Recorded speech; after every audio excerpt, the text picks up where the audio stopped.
নমস্কাৰ, এই মুহূৰ্তত কেইবাটাও ব্ৰেকিং নিউজ আহি পৰিছে আৰু এনে ধৰণৰ খবৰসমূহ নিতৌ পাবলৈ চেনেলটো ছাবস্ক্ৰাইব কৰি ভিডিঅ'টোত এটা লাইক কৰি দিব। দিব লৈছোঁ প্ৰথমটো পলিটিকেল ব্ৰেকিং নিউজ। সৃষ্টি হৈছে ভয়ংকৰ পৰিস্থিতি। এইবাৰ বিজেপি চৰকাৰৰ বিৰুদ্ধে হাতত AK-47 লৈ প্ৰতিবাদ। তেজস্বী যাদৱকে ধৰি বহু বিৰোধী নেতাক আটক কৰে আৰক্ষীয়ে। দাবী পূৰণ নহ'লে 5 দিনীয়া বিধানসভা ঘেৰাও কৰাৰ ঘোষণা প্ৰতিবাদকাৰী। নিযুক্তি পৰীক্ষাৰ স্বচ্ছতাৰ নিবনুৱা সমস্যাক লৈ কঁপিছে বিহাৰৰ বিধানসভা ঘেৰাও কাৰ্যসূচী RJD। আৰক্ষী বেৰিকেড ভাঙি অগ্ৰসৰৰ চেষ্টা প্ৰতিবাদকাৰীক ছত্ৰভংগ দিয়াবলৈ পানী শিলৈ নিক্ষেপ কৰা হৈছে। RJD মুৰব্বী তেজস্বী যাদৱৰ নেতৃত্বত কৰা হৈছে এই প্ৰতিবাদ। তেজস্বী যাদৱকে ধৰি বহু নেতাক আটক কৰে আৰক্ষীয়ে। একাংশ প্ৰতিবাদকাৰীয়ে হাতত লৈ গৈছিল AK-47 কাট-আউট। 32,000 শিক্ষকৰ পদত নিযুক্তি ঘোষণা কৰাৰ পাছতো বিহাৰত প্ৰতিবাদ। জুলাইত প্ৰতিবাদকাৰী শিক্ষাৰ্থীৰ বিৰুদ্ধে কঠোৰ ব্যৱস্থা লৈছিল আৰক্ষীয়ে। এজন আৰক্ষী বিষয়াৰ হাতত দেখা গৈছিল AK-47। ইয়াৰ বিৰোধিতাৰে আজি RJD প্ৰতিবাদকাৰীয়ে হাতত লৈ গৈছিল AK-47 কাট-আউট।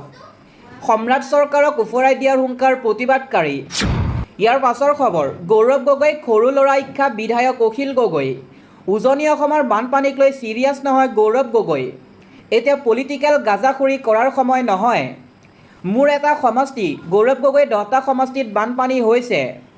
গৌৰৱ গগৈ মোতকৈ বেছি চিৰিয়াছ হ'ব লাগে, মোতকৈ বেছি কষ্ট কৰিব লাগে গৌৰৱ গগৈয়ে। কিন্তু মুখ্যমন্ত্ৰীতকৈও বেছি চিৰিয়াছ নহয় গৌৰৱ গগৈ।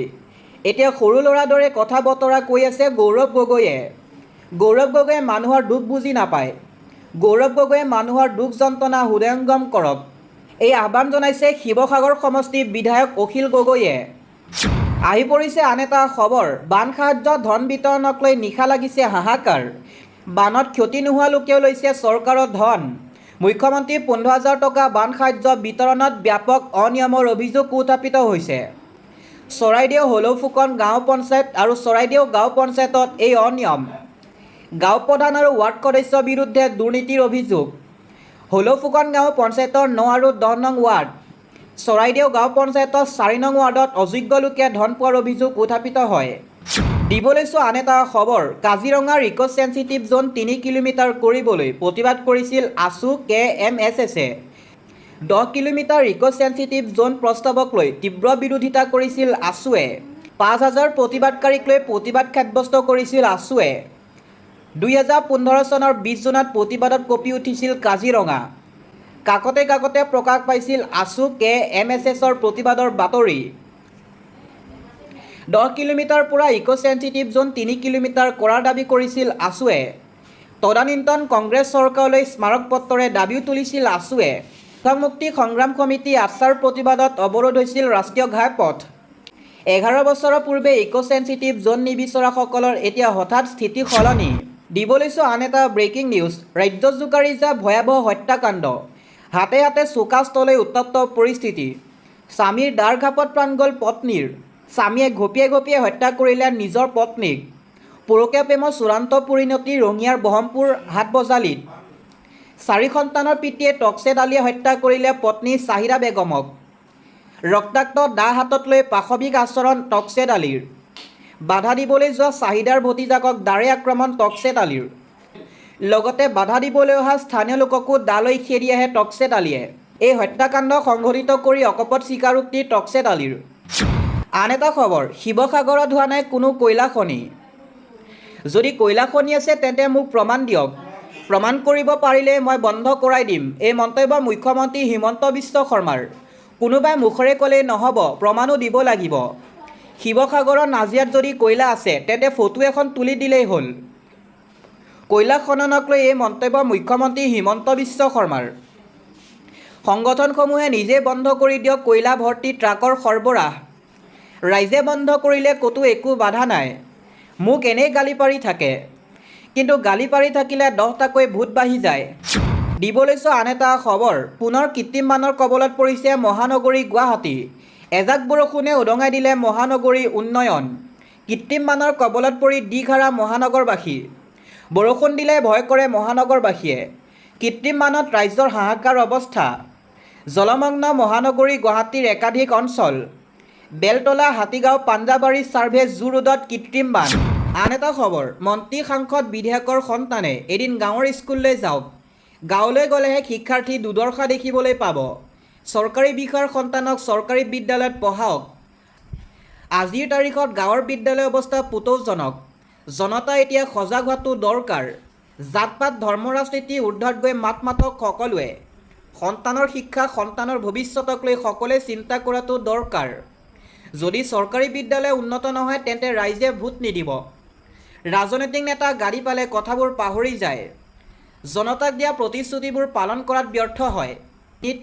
তেনে নেতাক সকলোৱে চিনি থোৱাটো প্ৰয়োজন। শিক্ষা, চাকৰি, সংস্থাপনৰ সমস্যাবোৰ কেতিয়াও তল পৰিব নালাগে। বহু বিদ্যালয়ত নাথাকে পৰ্যাপ্ত শিক্ষক। এনে বহু বিদ্যালয় আছে য'ত এতিয়াও যাতায়াতৰ অসুবিধা।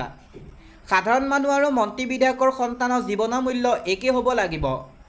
শিক্ষা ব্যৱস্থাক লৈ এইদৰে ক্ষোভ প্ৰকাশ কৰি মন্তব্য প্ৰদান কৰিছে CJPৰ নেতা অভিজিৎ দীপকে। গাঁৱলৈ গ'লেহে শিক্ষাৰ্থী দুৰ্দশা দেখিবলৈ পাব মন্ত্ৰী সাংসদৰ পুত্ৰই।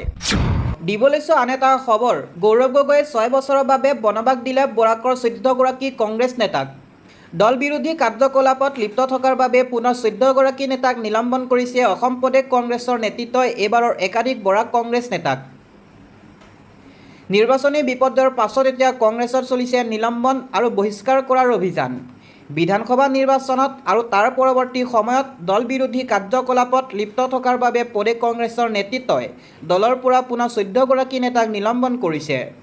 বুধবাৰে প্ৰদেশ কংগ্ৰেছৰ সভাপতি গৌৰৱ গগৈৰ নিৰ্দেশ মৰ্মে বিধানসভা নিৰ্বাচনৰ সময়ত দল বিৰোধী কাৰ্যকলাপত লিপ্ত হোৱাৰ বাবে 14গৰাকী নেতাক 6 বছৰৰ বাবে নিলম্বন কৰা হৈছে। নিলম্বিত কৰা 14গৰাকী নেতাই বৰাক উপত্যকাৰ প্ৰদেশ কংগ্ৰেছৰ সাধাৰণ সম্পাদক সাংগঠনিক ৰামান্না বৰুৱা স্বাক্ষৰিত পত্ৰত উল্লেখ থকা নিলম্বিত কংগ্ৰেছ নেতাসকল হৈছে শিলচৰ জিলা কংগ্ৰেছ কমিটিৰ উপসভাপতি শামছুৰ ৰহমান, আখতাৰ হুছেইন বৰভূঞা আৰু মজিবুৰ ৰহমান চৌধুৰী।